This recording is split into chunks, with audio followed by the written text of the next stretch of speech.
Hello, myself Jagdamba Singh welcomes you all in political science class. We are continuing chapter number 2 which is freedom and this is the 8th part. इससे previous video में हम लोगों ने negative and positive liberty के बारे में पढ़ा था और आज हम लोग जिस पॉइंट को टच कर रहे हैं वो है फ्रीडम ऑफ एक्सप्रेशन। ये बहुत इम्पॉर्टेंट पॉइंट है फ्रीडम की दृष्टि से कि फ्रीडम ऑफ एक्सप्रेशन को हम लोग पढ़ने जा रहे हैं। फ्रीडम ऑफ एक्सप्रेशन हम लोगों के फंडामेंटल राइट का भी अंग है, तो इसलिए इसको समझना बहुत ज़रूरी है। Freedom of expression belong to the minimum areas of non interference.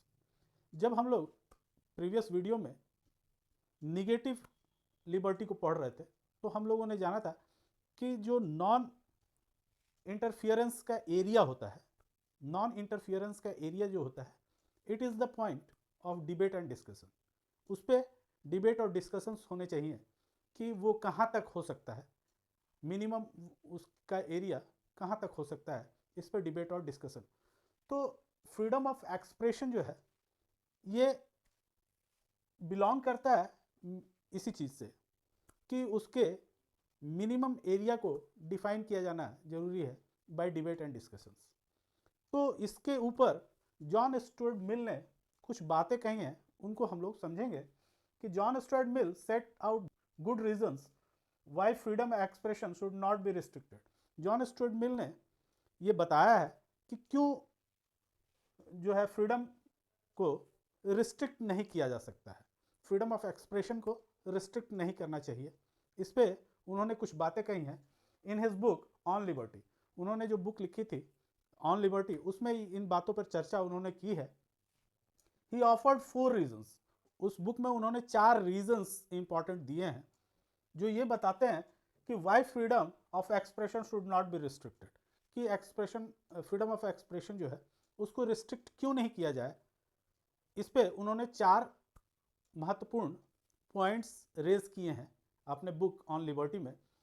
तो आइए उन 4 पॉइंट्स को हम लोग देखते हैं कि क्या वो 4 पॉइंट स्टुअर्ट मिल की तरफ से दिए गए थे जो बहुत इंपॉर्टेंट है फ्रीडम ऑफ एक्सप्रेशन को लेकर।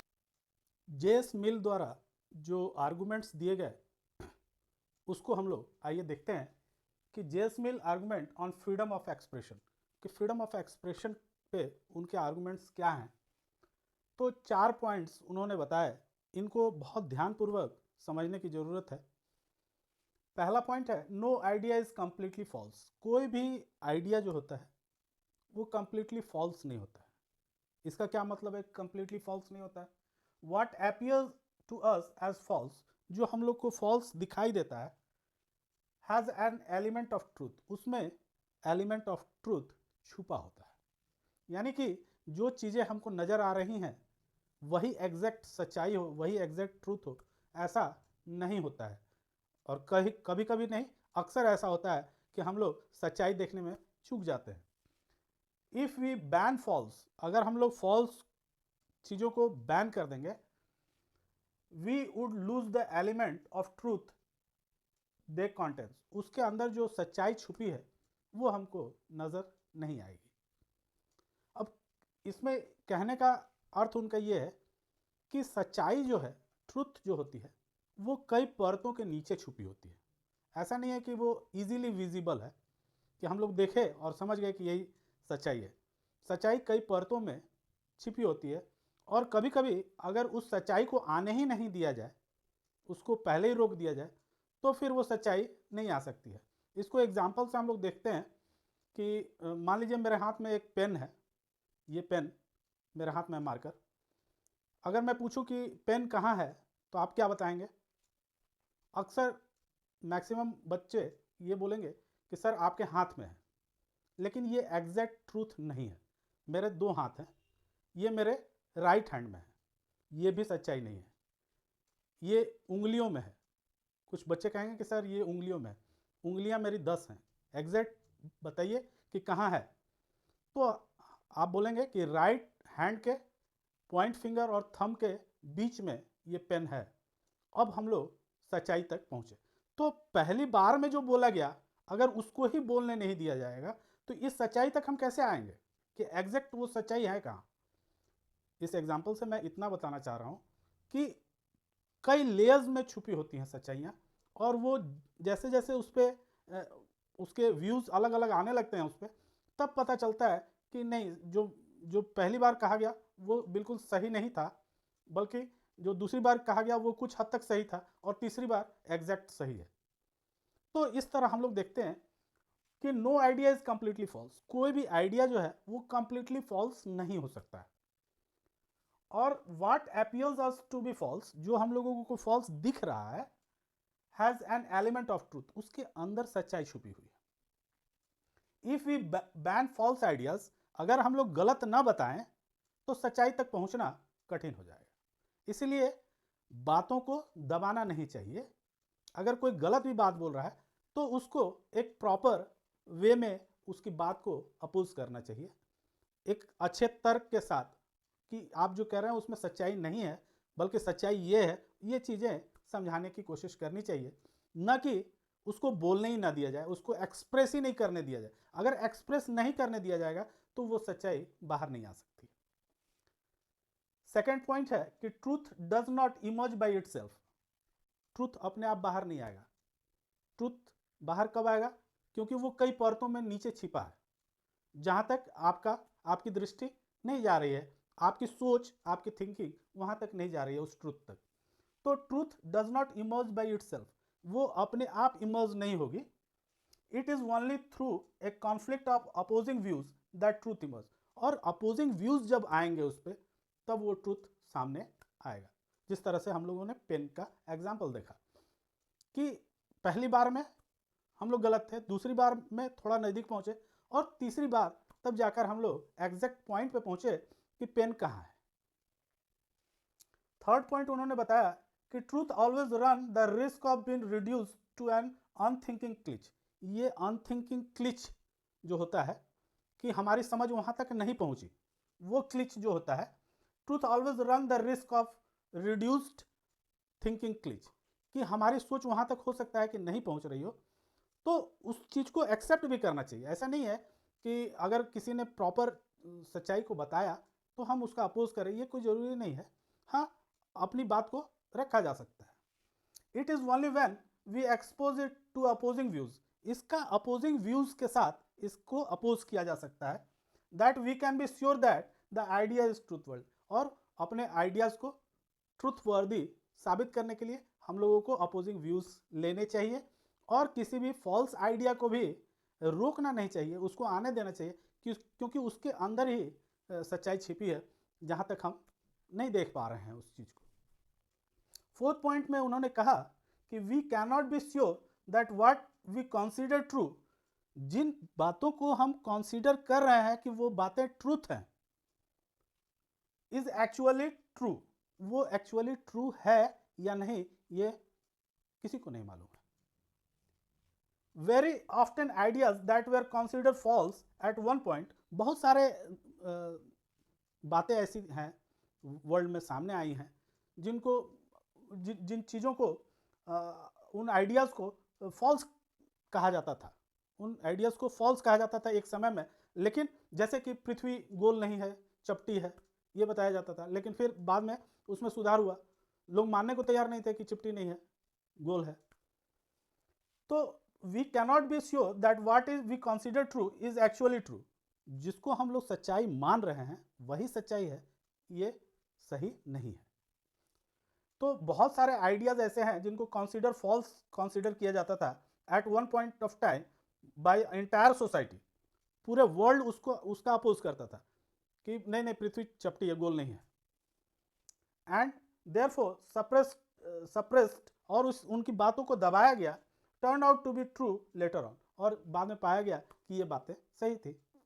तो जो आज सही है, या हम लोग जैसा समझ रहे हैं कि सही है वही सही है, ये बातें सही नहीं है। सच्चाई कई परतों के नीचे छुपी होती है, और जब तक उस पर अपोजिंग व्यूज नहीं आएंगे, तब तक वो लेयर्स नहीं हटेंगे, तब तक हम उस डेप्थ तक नहीं पहुंच सकते हैं कि what is the truth. A society that completely suppress all ideas, ऐसी सोसाइटी जो सारे आइडियाज को सप्रेस कर देती है, रोक देती है, उनको उभर करके नहीं आने देती है, all ideas that are not acceptable today, जो चीज़ें आज एक्सेप्टेबल नहीं हैं, runs the danger of losing the benefit of what might turn out to be very valuable knowledge. हो सकता है कि उसमें बहुत वैल्यूएबल नॉलेज छिपी हो, जिसको आज हम लोग कंसीडर नहीं कर रहे हैं जिन बातों को, इसलिए सारी बातों को उभर करके सामने आना चाहिए, ऐसा मानना था जॉन स्टुअर्ट मिल का।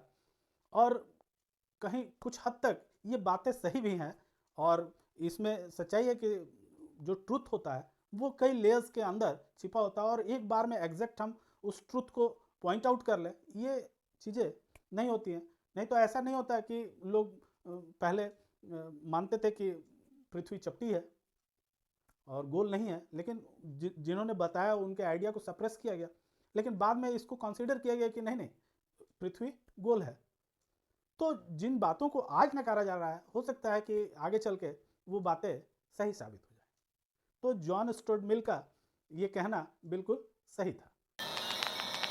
फ्रीडम ऑफ एक्सप्रेशन जो है वो बहुत इंपॉर्टेंट वैल्यू है सोसाइटी के लिए, तो इसको प्रोटेक्ट करके रखने की आवश्यकता है। Freedom of expression is a fundamental value of society and it must be protect from people who want to restrict it. ऐसे लोगों से बचा करके रखना है जो लोग इसको रिस्ट्रिक्ट करना चाहते हैं, फ्रीडम ऑफ एक्सप्रेशन को, क्योंकि ये सोसाइटी के लिए एक बहुत वैल्यूएबल चीज़ है कि लोगों को अपने भावनाओं को व्यक्त करने की इजाज़त हो, उनको ये सम्मान मिले कि वो अपनी बात को कह पाए। हो सकता है कि उनकी बातें गलत हों, वो अलग चीज़ है, लेकिन कम से कम उनको अपनी बात को रखने की इजाज़त होनी चाहिए। वॉल्टेयर्स स्टेटमेंट को हम लोग देखते हैं कि इनका क्या कहना था। I disapprove what you say but I will defend to death your right to say it. उनका कहना था कि मैं आपकी बात से सहमत भले ही ना हूँ, लेकिन आपके इस अधिकार से हमेशा सहमत रहूँगा जब तक मैं जिंदा रहूँगा कि आपको अपनी बात कहनी चाहिए। यानी कि आपको अपनी बात कहनी चाहिए, इस बात को मैं हमेशा डिफेंड करूँगा, लेकिन जो बात आप कह रहे हैं उससे मैं भले ही डिसएग्री हूँ। तो कहने का तात्पर्य यह है कि इन विचारकों ने फ्रीडम ऑफ एक्सप्रेशन को बहुत ज़्यादा इम्पोर्टेंस दिया और कहा कि ये बिल्कुल एक हर व्यक्ति से जुड़ी हुई चीज़ है, और जब तक लोग अपनी भावनाओं को एक्सप्रेस नहीं करेंगे तब तक नई नई चीज़ें सामने नहीं आएंगी। At various times there had been demand to ban books, plays, film or academic articles in research journals. बहुत बार हम लोग देखते हैं समाज में, अपने देश में भी हम लोग देख रहे हैं इन सारी चीज़ों को, कि फिल्म्स को बैन कर दिया जाता है, बुक्स जो लिखे जाते हैं उनको कुछ बैन कर दिया जाता है, या फिर कुछ एकेडमिक आर्टिकल्स और रिसर्च जर्नल्स जो प्रकाशित होते हैं उन पर रोक लगा दी जाती है। तो ये तो फ्रीडम ऑफ एक्सप्रेशन के बिल्कुल खिलाफ है। जिसको इच्छा होगी वो उसको पढ़ेगा, देखेगा, अगर वो उससे सहमत होता है तो ठीक है, नहीं सहमत होता है तो कोई बात नहीं, लेकिन उस विचार को ही दमन कर दिया जाए, उस विचार को उपजने ही नहीं दिया जाए, तो ये चीज़ें बिल्कुल गलत होती हैं। बहुत सारे फिल्म और बुक्स वगैरह जो इंडिया में प्रकाशित हुए उन पे बैन लगाए गए। उनमें से कुछ हम लोग देखते हैं कि एक फिल्म थी डायरेक्टर दीपक मेहता की, वाटर, जिसकी शूटिंग बनारस में होनी थी, वाराणसी में, और वो विडोज़ ऑफ वाराणसी जो हैं, जो विधवा महिलाएं हैं बनारस में रहती हैं, बहुत बड़ी संख्या है उनके जीवन पर ये दीपा मेहता एक फिल्म बना रही थी, जिसका नाम उन्होंने वाटर रखा था। इसका अपोज हुआ, बनारस में बहुत ज़्यादा अपोज हुआ, और वहाँ के लोगों का ये कहना था कि ये एक बहुत पुरानी सिटी है और हमेशा ये धर्म से संबंधित रही है, तो यहाँ पर अगर इस तरह की फिल्में बनेंगी तो उसका एक खराब प्रभाव, हमारे देश का खराब प्रभाव अन्य देशों में जाएगा, एक खराब रूप प्रेजेंट होगा, और इसके चलते इस पिक्चर का विरोध किया गया। और फिर दीपा मेहता ने इसकी शूटिंग कहीं और जाकर पूरी की, जो कि बनारस में इसको शूट करना था, लेकिन वो कैंसिल हो गया।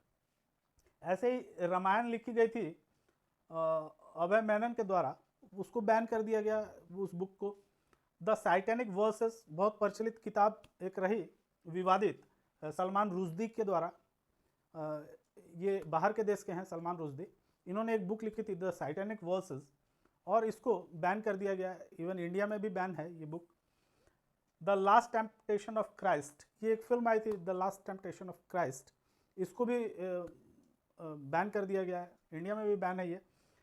मी नाथुराम गोडसे, एक फिल्म, एक बुक है मी नाथुराम गोडसे। इसमें गोडसे ने जो कोर्ट में अपने बयान दिए थे कि उन्होंने क्यों गांधी जी को मारा, उसके पीछे कारण क्या थे, तो उसको कभी सामने नहीं आने दिया गया। इस बुक को बैन कर दिया गया। देवी खान दीतो, ये एक ऑटोबायोग्राफी है ऑफ तस्लीमा नसरीन। ये बांग्लादेश की राइटर हैं तस्लीमा नसरीन, और मुख्यतः ये बंगाली में लिखती हैं। इनकी अपनी ऑटोबायोग्राफी है देवी खान दीतो, जिसको इंडिया में वेस्ट बंगाल गवर्नमेंट ने 2003 में बैन कर दिया। तो इस तरह से हम लोग देख रहे हैं कि बहुत सारे फिल्म और बहुत सारी बुक्स जिनको इंडिया में बैन किया गया, तो ये चीज़ें दिखा रही हैं कि कहीं ना कहीं फ्रीडम ऑफ एक्सप्रेशन जो है उसको सप्रेस करने की कोशिश की जा रही है। हो सकता है कि ये जिस विचार से लिखी गई हो वो उस विचार के लोग, उस सेंटिमेंट के लोग ना हों, लेकिन फिर भी इनको प्रकाशित होने देना चाहिए। इनको सामने आना चाहिए, इनके विचार भी सामने आने चाहिए, ताकि पता चले कि एक ऐसा विचार रखने वाला भी वर्ग है कहीं ना कहीं। तो इनकी बातों को भी सप्रेस नहीं करना चाहिए, जैसा कि जॉन स्टुअर्ट मिल ने अपने थ्योरी में बताया है। फ्रीडम ऑफ एक्सप्रेशन को बैन करना एक आसान तरीका हो सकता है, लेकिन इसके अच्छे प्रभाव लंबे टर्म में नहीं मिलेंगे। Banning an is easy solution for the short term, but it is harmful for long term. Short term में तो ठीक है, बट लॉन्ग टर्म में जब हम जाएंगे तो इन चीज़ों को जो फ्रीडम ऑफ एक्सप्रेशन के दायरे में आती हैं, इनको बैन करना कभी कभी या अक्सर देखने को मिला है कि वो चीज़ें सही साबित नहीं होती। But does this mean that we should never ban? तो इसका मतलब ये समझा जाए कि इन चीज़ों को बैन करने की आवश्यकता नहीं है? तो नहीं, ऐसी बात नहीं है कि इन चीज़ों को बिल्कुल बैन करना ही नहीं है। कुछ भी दिखाया जा सकता है, या फिल्म के लिए कोई सेंसर बोर्ड की आवश्यकता नहीं है, ऐसी बात नहीं है। We should only ban a portion of a film और बुक, नॉट द होल। पूरी फिल्म को बैन नहीं करना चाहिए। फिल्म जो है वो एक थीम को लेकर बनाई जाती है, उसके पीछे एक स्टोरी होती है, वो कोई संदेश जो है वो सोसाइटी को दे रही है, तो उस संदेश को रोकने की कोशिश नहीं करनी चाहिए। हाँ, आपत्तिजनक अगर कोई पोर्शंस हैं फिल्म में या बुक्स में, तो उनको डिलीट करने की आवश्यकता होती है, उसको बैन करने की आवश्यकता होती है। लेकिन पूरी तरह से किसी फिल्म को बिल्कुल पर्दे पे आने से ही रोक दिया जाए या उस विचार को ही रोक दिया जाए, ऐसा नहीं होना चाहिए। The ban should be justifiable. और जो बातें शुरू से बताई जा रही हैं फ्रीडम के लेसन में हम लोगों को, जो हम लोगों ने पढ़ा कि जस्टिफिएबल होना चाहिए, बैन जो है वो जस्टिफिएबल होना चाहिए। एक एग्जांपल हम लोग देखते हैं कि रॉयल हाउस होल्ड्स जो होते हैं इंग्लैंड में, यानी कि जो रानी का जो महल होता है या एलिजाबेथ जिसमें रहती हैं, वहाँ जो काम करने वाले हाउस होल्ड्स होते हैं, जो नौकर होते हैं वहाँ काम करने के लिए, उनसे पहले ही एग्रीमेंट करवा लिया जाता है कि आप जब काम को छोड़ेंगे तो आप मीडिया के सामने हाउस के अंदर की बातें डिस्कस नहीं कर सकते हैं या उस पर कोई बुक नहीं लिख सकते हैं। तो इस तरह का बैन जो है, क्या ये जस्टिफिएबल है? तो हम लोग को लगता है कि नहीं, ये चीज़ें ऐसी नहीं होनी चाहिए। Contents of the different kind does exist and we are subject to them in different situation. बहुत तरह के contents होते हैं और ये different situations में different तरह से work करते हैं। तो कभी तो ये लगता है कि ये contents relevant है, justifiable है, और कुछ contents लगता है कि नहीं, ऐसा नहीं होना चाहिए। Some contents are difficult to fight against. कुछ contents ऐसे होते हैं कि उनका against fight किया ही नहीं जा सकता है, उनके विरोध में कुछ किया ही नहीं जा सकता है। कभी कभी ऐसा लगता है जैसे स्टेट अगर कोई लॉज बना के इम्प्लीमेंट कर देती है, संघर्ष होता है, उसको भी सप्रेस कर देती है, तो आखिर लोग क्या कर सकते हैं? तो स्टेट के खिलाफ स्टेट जो कॉन्ट्रेंट्स लगा देती है, जो रिस्ट्रिक्शंस लगा देती है फ्रीडम ऑफ एक्सप्रेशन पे, उसको चुपचाप सहना पड़ता है लोगों को। कुछ रिलीजियस इंस्टीट्यूशंस हैं जो इम्प्लीमेंट कर देती हैं बीच बीच में, कुछ अपने धर्म से रिलेटेड चीज़ों को लेकर के वो बहुत सारी चीज़ों को बैन करना शुरू कर देती हैं, कॉन्ट्रेंट्स लगाना शुरू कर देती हैं। तो ये चीज़ें कहीं ना कहीं इनके खिलाफ कोई लड़ाई नहीं लड़ी जा सकती है। On some constraints are be willingness, और कुछ हम लोग अपने आप लगाते हैं कि गर्मी में अगर आपको कोई बोले कि चाय पी लो, तो आप कहते हैं कि नहीं, अपने आप को रोक लेते हैं कि नहीं मुझे चाय नहीं पीना है।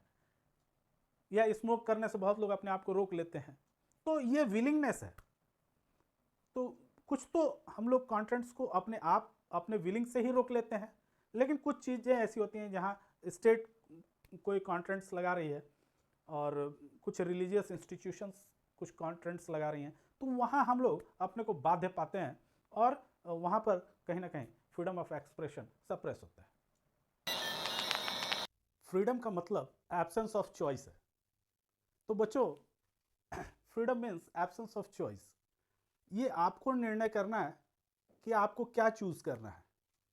Freedom embodies our capacity and our ability of choice। ये जो फ्रीडम है ये इस बात का प्रतीक है कि हम अपनी कैपेसिटी के अनुसार, अपनी क्षमताओं के अनुसार और अपनी योग्यता के अनुसार किन चीज़ों को चुनते हैं, किन चीज़ों को सेलेक्ट करते हैं। और ये चॉइस हमारी किस चीज़ पर डिपेंड करती है? कैपेसिटी और एबिलिटी पर चूज करने के। तो जब हम चूज करने के लिए चलते हैं कि फ्रीडम हमको वो कैसा चाहिए, हमको ये चाहिए या ये चाहिए, तो चॉइस कम फ्रॉम रिस्पॉन्सिबिलिटी, वो जिम्मेवारी से आती है। ये चूज करने की क्षमता जो है, हम कितने रिस्पॉन्सिबल हैं, उससे ये बातें सामने निकल के आएंगी for our action and their consequences. कि फ्रीडम जब हम लोग चूज कर लेंगे कि हम लोगों को क्या करना है, तो उस पर हम लोग एक्शन करते हैं और एक्शन का परिणाम, जैसा कि हम लोग जानते हैं कि इंडिविजुअल जो भी करेगा उसका परिणाम उसके एक्शन के अनुसार उसके ऊपर ही आने वाला है। तो ये अपने चॉइस का की बात है कि आप क्या सेलेक्ट करते हैं अपने लिए। जब वो आप उस पर एक्शन लेंगे तो उसके कॉन्सिक्वेंसेस भी कल आपको परिणाम उसके सामने आएंगे और उसको आपको झेलना है। अब इसको एक एग्जाम्पल से समझ लीजिए कि मम्मी हैं, पापा हैं, रोज़ शोर मचाते रहते हैं, पढ़िए पढ़िए, एग्जाम्स आ रहे हैं, पढ़ना शुरू कीजिए, मन लगाइए, बुक्स खोलिए, लर्न करिए। ये बातें रोज़ कही जाती हैं, लेकिन अब ये आपके ऊपर, आपकी एबिलिटी और कैपेसिटी पे निर्भर करता है कि आप क्या चूज़ करते हैं। और जो भी आप चूज़ करेंगे वो रिस्पॉन्सिबली चूज़ कीजिएगा, क्योंकि उस एक्शन का प्रभाव, परिणाम आपके ऊपर आने वाला है रिजल्ट के रूप में। तो ये कुछ बातें कंक्लूजन के रूप में फ्रीडम में हम लोग पाते हैं। One needed to develop the capacity to make choice through education and cultivation of judgement. ये एक निर्णय करना, ये सारी चीज़ें आपकी क्षमताओं पर निर्भर करती हैं। और क्षमताएं कैसे डेवलप होती हैं? आपके निर्णय करने की क्षमता पर और आपके एजुकेशन पे, कि आप कितना समझ रहे हैं उस चीज़ को कि जो मैं आज करूँगा उसका परिणाम कल मेरे सामने आने वाला है, या जो मैं कर रहा हूँ उसका परिणाम मुझ पे आएगा। तो ये सारी चीज़ें फ्रीडम पे निर्भर करती हैं। तो बच्चों, सारी बातों को समझते हुए फ्रीडम का उपयोग हम लोगों को करना चाहिए, क्योंकि हमारा एक्शन हमारे लिए कल रिजल्ट लेकर आएगा।